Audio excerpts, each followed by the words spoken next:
ارادہ کرو تو کسی ایسی جگہ چلے جاؤ جہاں اللہ کی بادشاہت نہ ہو۔ انسان کو ایک زبان دی گئی، اس کے مقابلے میں 2 کان اور 2 آنکھیں دی گئی ہیں، وہ اس لیے کہ بولنے کے مقابلے میں زیادہ سنے اور دیکھے۔ توکل کا پہلا درجہ یہ ہے کہ انسان اللہ کے سامنے اس طرح ہو جس طرح غسل دینے والے کے سامنے مردہ ہوتا ہے۔ وہ جس طرح چاہتا ہے مردے کو پلٹتا رہتا ہے، لیکن وہ کوئی حرکت نہیں کرتا۔ انسان سارے ہی خوبصورت ہوتے ہیں، مگر بہار کی خوشبو کسی کسی میں سے آتی ہے۔ بے وقوف کے ساتھ محل میں بیٹھنے سے بہتر ہے کہ کسی عقل مند کے ساتھ قید خانے میں بیٹھا جائے۔ گناہ کے بعد گناہ، یہ پچھلے گناہ کی سزا ہے، اور نیکی کے بعد نیکی پچھلی نیکی کی جزا ہے۔ دل میں جب اللہ کا خوف آ جائے تو زبان سے ضروری بات کے سوا کچھ نہیں نکلتا۔ دیر تک بیہودہ باتوں کو سننے سے دل سے عبادت کا اثر ضائع ہوتا رہتا ہے۔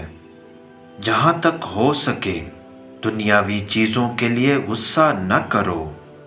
اگر تو چاہتا ہے تیری دعا قبول ہو تو پیٹ کے اندر حلال لقمے کے علاوہ کچھ نہ ڈال۔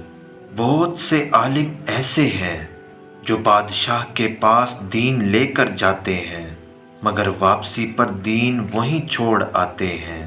اگر کوئی شخص یہ دعویٰ کرے کہ مجھے اللہ کا قرب حاصل ہو گیا ہے تو وہ حق تعالیٰ سے دور ہے، کیونکہ جسے قرب حاصل ہوتا ہے وہ کبھی دعویٰ نہیں کرتا۔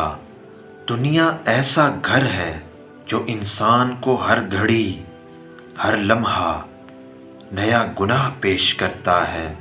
ہمیں زیادہ علم حاصل کرنے کے مقابلے میں تھوڑا سا ادب حاصل کرنے کی زیادہ ضرورت ہے۔